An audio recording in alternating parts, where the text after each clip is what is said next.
Well, hey, I heard that you are looking for tips and tricks on how to sell your crochet at markets. If you clicked on this video, I'm assuming one of two things. Either you are interested in starting to sell your crochet at markets, or you already are and are just looking for some bonus Jonas tips. I don't know. If you're new here, hi, my name is Katie, also known as the Celestial Homebody. I just celebrated my 1-year anniversary of selling my crochet plushies at markets, and I am here today to give you what I have learned over this past year of selling at large events and small events alike. So buckle up, Buttercup. Let's get into them.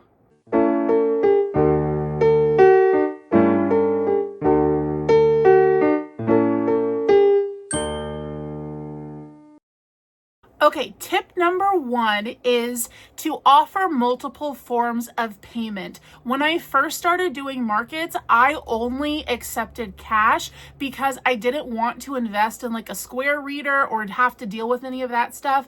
And I know for a fact that I unfortunately lost sales because people just didn't have cash on them. And in this day and age where cash and check is not really that common anymore, it is essential that you invest in a square reader. But I have good news for you because I did not know this when I was first starting.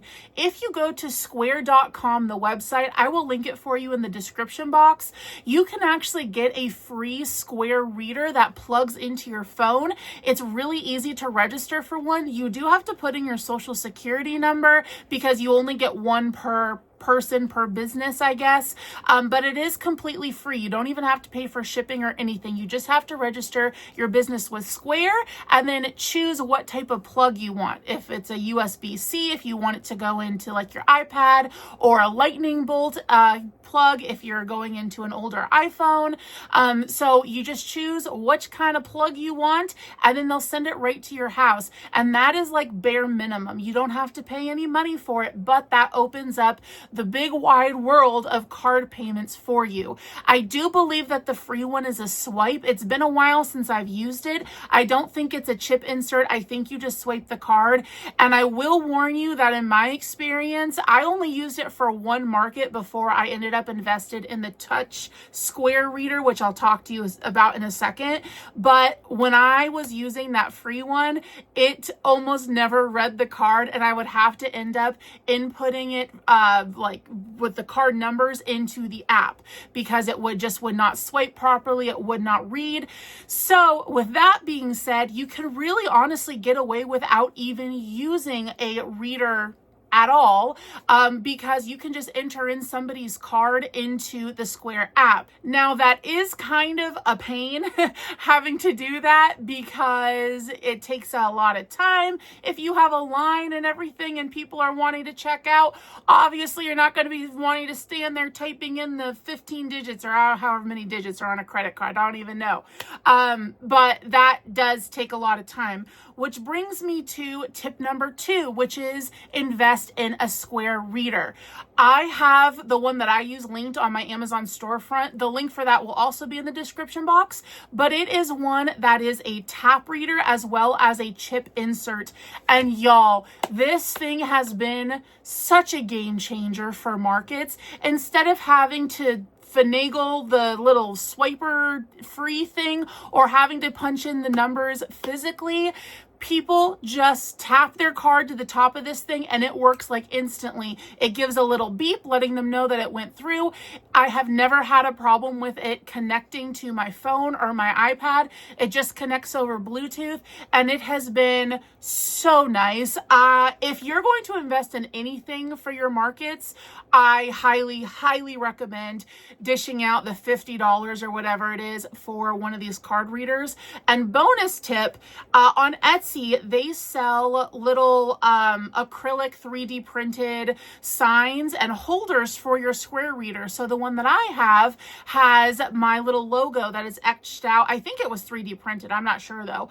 It has my little logo on it and it just creates a really cohesive look at my little checkout area. And it tickles my brain in just the right way to have that. That brings me to tip number 3. Have some sort of payment sign that offers use your other forms of payment, whether that be Venmo, PayPal, Cash App, whatever other payment forms you accept. Have a sign printed out or made. The one that I have is on Etsy. I'll put a picture of it in here for you. And that will just make it so much easier if a customer sees that they don't have their card on them, they don't have cash on them, for them to just say like, oh, I'll just Venmo you, because everybody always has their phone on them in this day and age. So that makes it really helpful. If you don't have the money or don't want to dish out the money to get a custom one like I have made on Etsy or whatever, then honestly just printing it out works just fine. Put your logo at the top, go design it on Canva or Microsoft Word or whatever it is that you want to use. Put your logo at the top and then put your QR codes down with the actual logo of where it is going.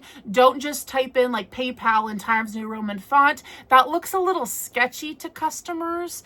At least if I saw that on somebody's payment sign, I'd be like, where is this money actually going? So go on to Google, just download one of like the PayPal, for example, or Venmo, their actual logo, and then slap it onto your paper there that you're going to print out and have displayed at markets. Tip number 4, and this is also along the money line, and it answers a question that I actually get asked a lot, which is how much cash do you bring with you for change for markets?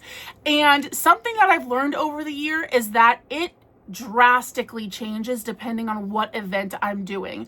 I found that when I do outdoor farmers market, craft show type things, people tend to use cash a heck of a lot more than they do at like a convention. If you've been around the channel for a while, then you know that I do kind of like half and half. I do a lot of large conventions like Indiana Comic Con and PopCon, and I'm hoping to get into Gen Con next year, which is the largest gaming convention in the world. But at conventions, people tend to use card more than cash, I guess, because they're in cosplay or costume. They don't want to have to carry around cash. Actually, a lot of people at conventions I found use tap on their phone. They don't even bring like a wallet with them, especially if they're in cosplay. Whereas at like a little festival outdoor type thing, people tend to carry cash more because a lot of food trucks and other vendors are cash only. So they just expect that and have the cash on hand. So with all of that being said, oh, my unicorn just fell. Rip unicorn. So with all of that being said, another thing to take into account when you're preparing how much cash to bring for change is your prices. My prices, I tend to make them in multiples of 5. So $5, $10, $15, $20, $25. So with that in mind, I take out mostly 5s for change, couple of 10s and a couple of 20s. There have been quite a few occasions where somebody has asked me to break 100, and I have never had a problem doing that for them because I take out enough 20s. But I have a handful of items that are weird prices, like $18 and $23. Don't ask me why. We're not going to get into pricing in this this video, but maybe let me know if you're interested in how I price my items video separately. But for those weird priced items that are like odd random numbers, I do keep a lot of ones on hand as well. So depending on the event, I take out between $200 and $400 cash for change. $200 for those convention markets, and then $400 for those festival markets. And keep in mind too that this actually leads us to tip number 5. This is true for me. It might not be true for you, but for me, what I have learned over my year of vending is I do not vend at any shows that are just a few hours long, generally. And because of that, I get out cash to do a 4-day show. So I make sure that I have enough on hand to last those 4 days so that it's not late at night and I'm having to stress out about getting to the bank before they close or earlier in the morning to take out more cash for change. So on the topic of what events I prefer to do, I learned really early on in my market vending career that it was not worth it for me, especially if it was an outdoor market, to do just a few hour show, because it takes so so much effort and time to set up your canopy and your tables and everything like that, that it just did not feel worth it to me to spend 2 hours setting up, be there for 3 or 4 hours, and then spend an hour taking it down. That was over half my day, and most of the time I would only walk away with like $50 after booth fee. It just was not worth it. So I really only do shows that are 2 to 4 days long now. I have not yet done one that is longer than that. I'm a little scared too, because after a 4-day event, I'm just like, my social battery is drained. I'm an introvert, if you did not know. So I need that time to recharge my juices, you know, get those juices back flowing for the next event. So I have not done a longer event yet, but typically 1-day things, That being said, though, I do have a market coming up that's only 4 hours long, but it's at the American Legions and it benefits the veterans. And I had nothing else on the calendar for this year, so I said, sure, we'll go ahead and do it. So tip number 6, I think we're on. These are in no particular order, by the way. I'm kind of jumping all over the place with like, you know, money things, display things, customer things. So keep that in mind. So tip number 6. I have learned that people love to dig. For the longest time, I had all of my keychains, for example, on those nice little spinnery rack things, and they got almost no attention. It wasn't until I just dumped all of my keychains into a little tub that people actually started putting their grubby little hands all over it. And I welcome those grubby little phalanges all over my keychains, because that is when they started selling. I think that there's something psychological about when people have something like already in their hand, you know, tangible, that they're more prone to go ahead and purchase it, versus if they're just looking with their eyeballs at your little spinny rack thing, they're a lot less likely to reach out, grab it, and want to go pay for it, especially if you have a bunch of different types of keychains and you put multiple of different types on one of those racks. So that would involve the customer having to take off all of the ones in front to grab that one in the back. Some people don't mind doing that, but others would just not prefer the hassle. And there's something about the treasure hunt aspect of digging through the bucket that people love. And I have actually implemented that just recently at my fall festival market. You can watch the vlog. I'll link it somewhere here, maybe, I don't know, in the description box. But something that I learned there was putting all of my bigger plushies that are one of a kind, that I only made a few of, with individual tags into a giant basket that I labeled the Misfit bin. People loved digging through that. Almost every single person that walked by, that even relatively stopped at my table, they went directly to that Misfit bin and dug through, and more often than not, they found something that they liked. And I didn't write on that sign or anything like clearance items, because they are not clearance items. They're just one of a kind things that I don't have, you know, I don't have room anywhere else on my table, because I like to group things by like products, you know, and those are just random one-off things that I don't have another place to put them, but people love that. So tip number 6, don't spend too much time making your display look beautiful with all the hanging spinny racks, because chances are they're gonna sell better when you just throw them in a tub. Tip number 7 is to bring food with you. This might seem like common sense, but there have been times where I have not brought any food or drink with me and then had to spend a bunch of money on food trucks at the event. And food trucks are so insanely expensive, especially if you just want to get a drink. If it's an outdoor market and it's hot out and you just need to stay hydrated, you're going to spend half your profits on food and drink just by buying things there. So don't forget to pack food, water, tons of water with you, electrolyte drinks, especially if you're doing an outdoor market and in the summertime. I have like a soft-sided cooler that I just load up with ice and ice packs, as well as some washcloths that I throw in there. So that way, if it's super duper hot outside, I can just pull out one of those wet washcloths and pat myself down, and it feels phenomenal. Speaking of things that you don't want to forget for an outdoor market would be sunscreen. If you watch that fall festival market vlog, then you know that I'm speaking from experience when I say, don't forget the sunscreen. It is a rookie mistake to do so. And again, it's one of those things that's like, does it need to be in this video?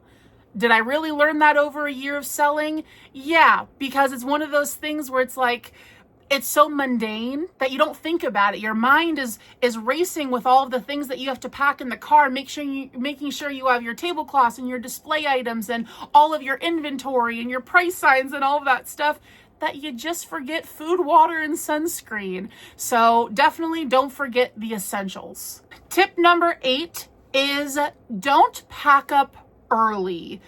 I feel like over the past year,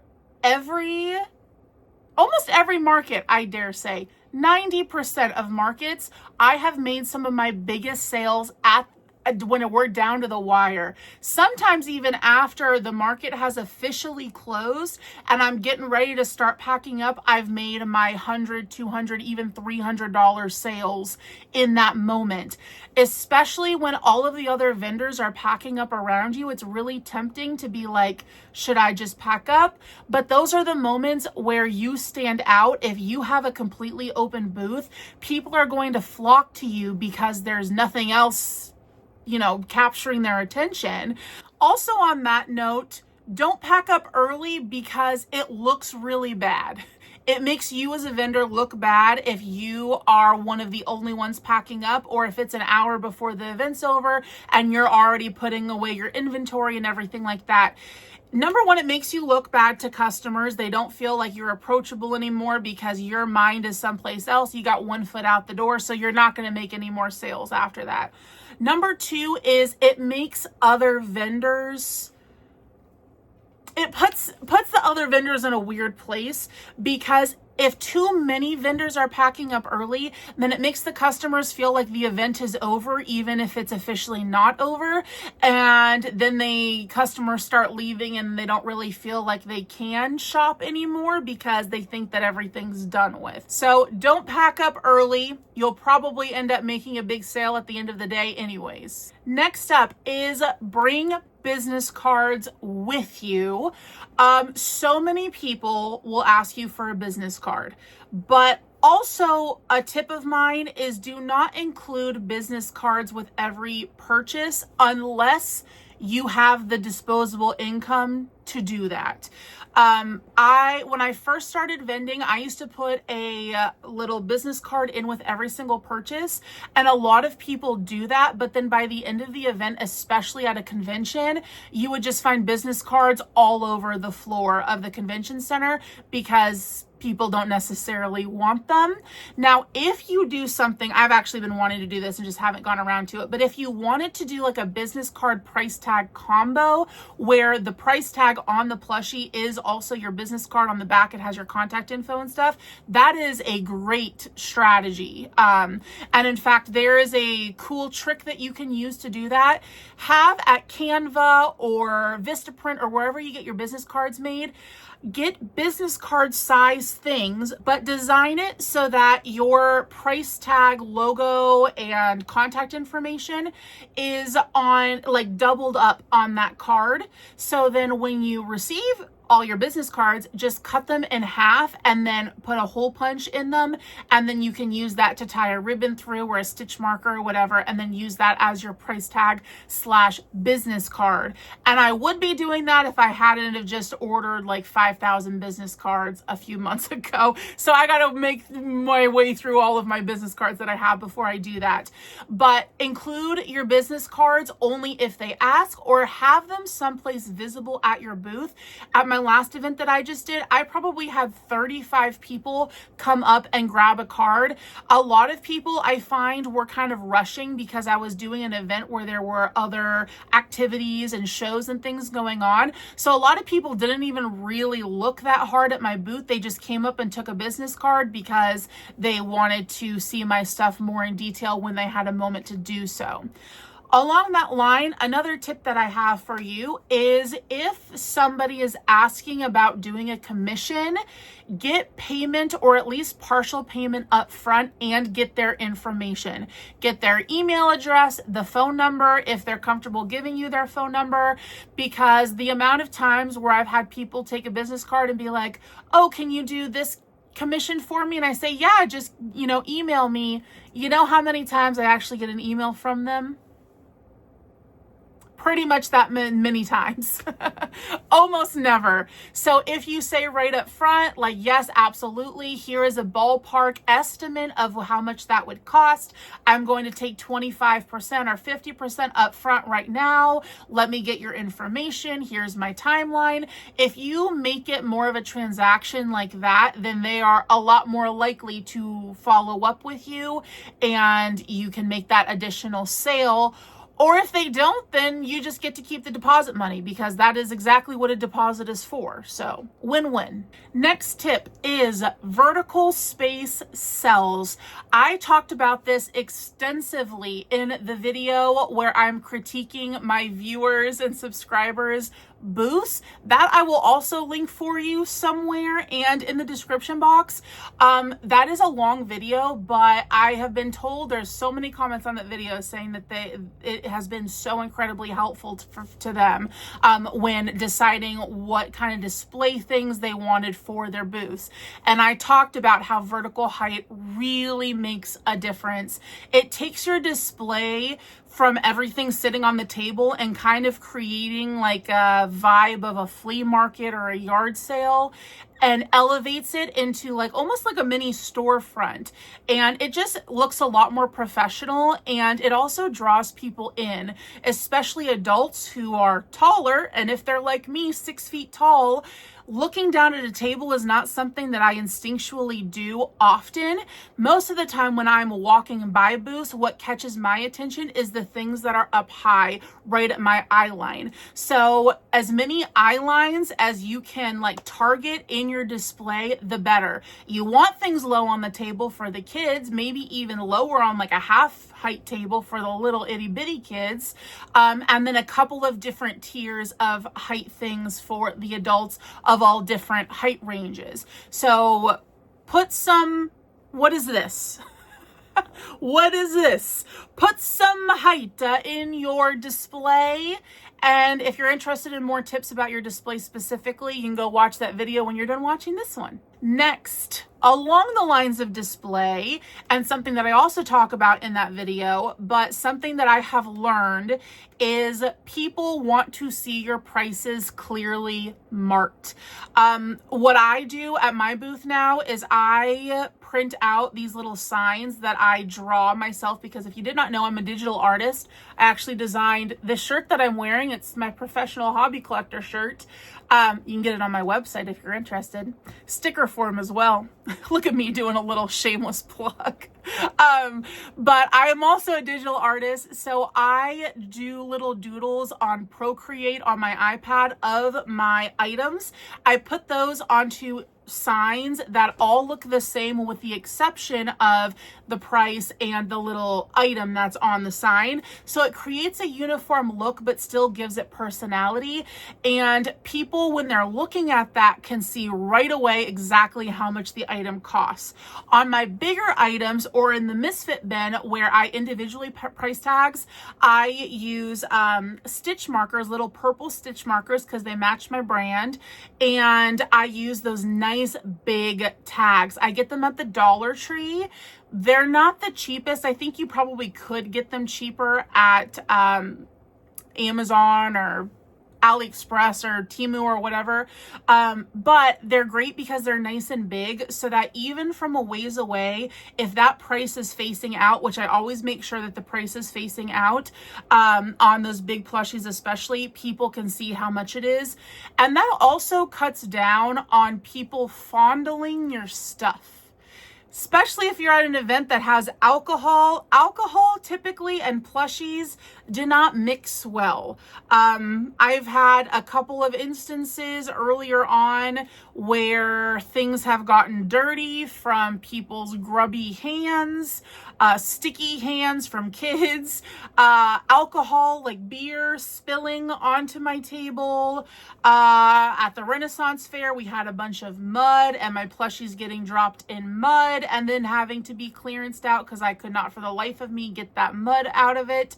So all of those things, if you have a clearly marked price, it cuts back on that a little bit when people don't have to search for the price on the item. Next is to assign your grabbers. This is a term that I have coined, the grabbers.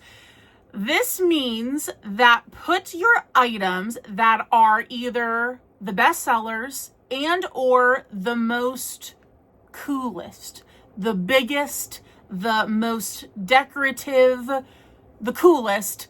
Put those out where people can see them as they're walking by. Those are your grabbers. And the purpose of those items is to grab people's attention and pull them in like a magnet. So for me, I sometimes, not always, but sometimes at events, I will do a giveaway, a raffle, and I will make like a giant item. Like the last one that I did was a giant strawberry turtle. Put that out front and center that says, with a sign that says free or something like that, and that will draw people into your booth. And then, you know, in the fine print, be like, you get a raffle ticket for every how much money you spend and for a chance to win this item for free, you know?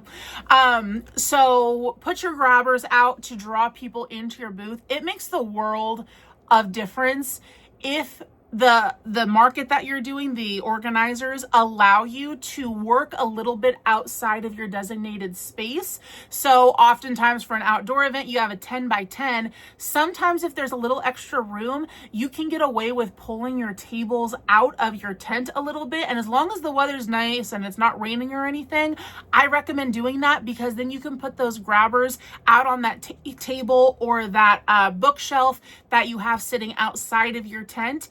And then all of your other merchandise, obviously, inside, underneath your canopy for people to really get a good look at once they enter. But as they're walking by casually on their way to something else, they see something that they like and then be like, oh, we got to go back to that once we finish, you know. My next thing that I learned is bring tent weights. And this should be common knowledge. And fortunately, I do not know from my own experience because I have always brought tent weights, but I know from fellow vendors who I've been like next to, for example, at markets, outdoor events, that do not have tent weights. This is probably the biggest rookie mistake that you can make. If you are in an area that has any sort of wind chance, which I think is all over the world, I don't know of any place that doesn't have wind, then you need tent weights. And we're not talking those little like 10-pound discs. You need sandbags or concrete or water jug things, anything to weigh your tent down. Because if there's even the smallest bit of wind and you have your sides up, especially, that wind can swoop under and just turn your canopy into a kite and it will go flying. And to be honest with you, I'm less worried about you and your tent getting damaged than I am about other vendors and customers who are in attendance getting hurt. Because if your tent flies away because you do not have it properly grounded, that is a lawsuit on your hands if somebody gets injured from that tent flying, or if your tent flies over into your neighbors and destroys their product, that is on you, my friend. So definitely invest in some tent weights. There are some really great ideas online on Pinterest as to how to DIY tent weights with like sand and water jugs and things like that. So you don't even need to spend a ton of money on them. But if you're going to spend money on anything, I would say necessity would be tent weights. Second necessity would be the square reader. Something that I really like to do for my markets is track things in a notebook. Now, if you're using a app like Square, for example, it will track for you what sells. But I have never been able to keep up with Square, especially if it's a busy event. I oftentimes don't feel the luxury of time to search exactly what item they're buying. Typically, I'll just go to the pin pad on Square and then just type in the price. So I always keep a pen and a market notebook with me so that I can manually write everything down, what sold, what time it sold, usually, sometimes I don't do that, but what time it sold, the price, and then what payment method it was. Now, I know that that does take time, but if there is a lull, I can easily go back and scribble that down really quickly versus in the moment trying to locate it in Square. So my Square inventory is just all sorts of messed up.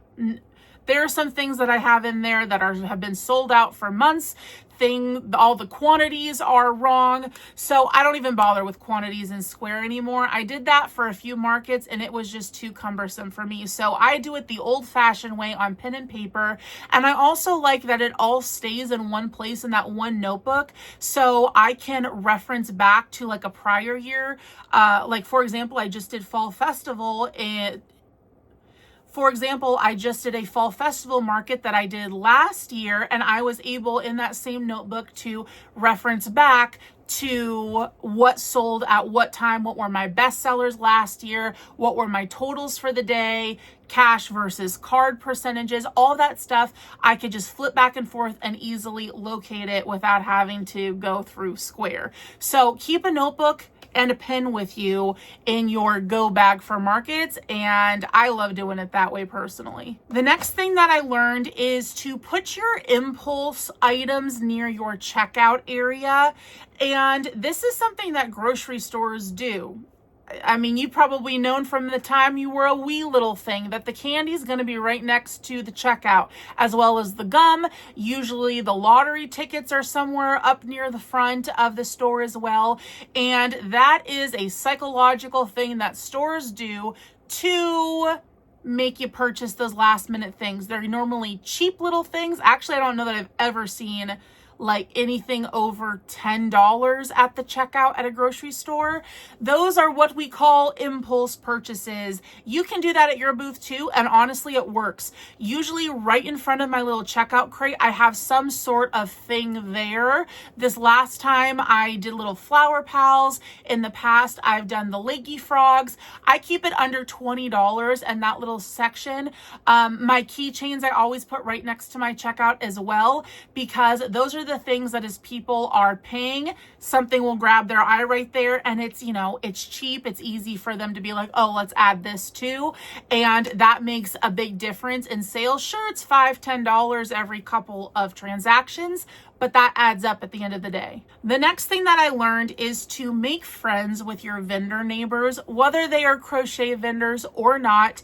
It is always nice to have good neighbors. And, you know, sometimes there's nothing you can do if they've just got their panties in a wad, you know. But if they are relatively nice, go over, introduce yourself, make friends with them. This last event that I did, my next door neighbor was a cookie vendor, and so they were giving us like unlimited supply of cookies through the entire event, and it was great. And we had some really good conversations. They kept me company during like the slow times of the day. I'd go over to their tent and they'd come over to mine and we would just chit chat. So that was really awesome. They were great customers too. They bought like $150 worth of stuff from me. And if there was any time where Ryan, my husband, who is also my unpaid intern, ever was gone and I needed to run to the restroom or anything like that, I can just say, hey, can you keep an eye on the booth for me? It is just nice to have neighbors who you get along with. So make friends with them, be kind to them, offer them, if you need to leave, I'd be happy to watch your booth for you, and actually follow through with it as well if they do need your help. On the topic of other people's booths, my next tip would be, don't compare your booth to others. I feel like it is very much so human nature to want to compare ourselves to other people, especially in this day and age of social media, right? Where people are posting their really aesthetic booth setups and everything. And it's really easy to be like, mine doesn't look that good. I don't have the money to put into my displays right now. Don't compare yourself to others. Do what works for you. And I feel like that is actually just a good disclaimer for this entire video. Some of these tips might not resonate with you, might not work for you. In fact, you might say opposite to some of the things that I'm saying. This is just my own experience. And on that note, go ahead and put in the comment section right now. I'll give you a minute to do so. Go put in the comment section, what are some things that you have learned in your vending journey so that we can help out the newbies in the field. We don't like to gatekeep here. We're all just trying to make a living doing what we love. So do that. And while you're scrolled down, if you're interested in more crochet content, market content, pattern roundups, shop with me videos, life vlogs, if you're just a fan of long form content that you can throw on your TV while you are crocheting for hours on end, I invite you to hit that subscribe button and become a part of the Homebody family. We have a lot of fun around here, so we'd love to have you. My next tip would be actively crochet at your booth as much as you can. Crochet and knit look similar to people who don't know the difference, and knitting can be done by machine. Crochet can't, which is oftentimes why crochet is a lot more expensive.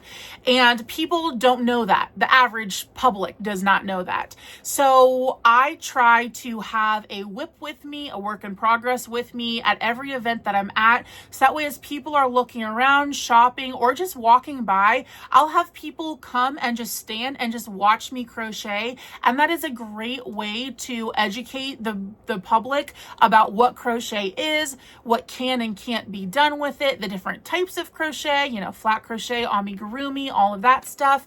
And also it just creates that homemade sense, which obviously crochet is homemade. But if somebody doesn't know that, they're watching you do it right there. And then more often than not, they'll ask you, did you make all this? And that is a great gateway into having a conversation with them, therefore building that rapport and upping your chance of making a sale. Speaking of making sales, the next thing that I learned really early on was kids are your biggest customers. It depends on the event, because as I said that, I was like, well, I've done a lot of conventions and there it's mostly adults, but that's different. I would say in general, at a market, kids are going to be your biggest customers if you're selling plushies. Now, if you're selling a different kind of crochet, like wearables, garments, things like that, bags, that is a different story. But for me as an amigurumi plushie crocheter, kids are going to be my biggest customers. They're going to see something that catches their eye and then drag their parent or guardian or babysitter into your booth. So with that being said, make sure that you have a good amount of low priced items. This is probably something that you have heard or have realized for yourself if you have been selling at markets for any amount of time. $5 to $10 range is the sweet spot. Don't go any lower than $5. We'll talk about why in just a second. Let me finish this thought first. So I'm not like squirrel, because that's usually what happens in my brain. But Keep low price items at the front of your booth so that way as kids are walking by, they see something that they like. It's what I call a shut up item. The parent can just be like, okay, it's only $5. That's fine. We'll get it for you and be on our merry way. So definitely have a lot of items within that $5 to $10 range. Another thing that I learned, and I'm going to try to make this not sound like a lecture. Don't price anything less than $5.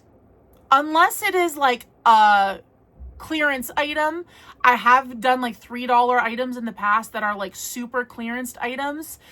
But when you underprice your crochet, you are hurting all of the other crocheters because it creates this precedent in your community that crochet is only worth so much. So then when those customers see another crochet vendor at another event who is actually charging an appropriate amount that, you know, for the time and materials that it went into making that item, they're going to see it and they're going to go, that's expensive. That other booth had like $3 items. Why is this person charging $8 for it?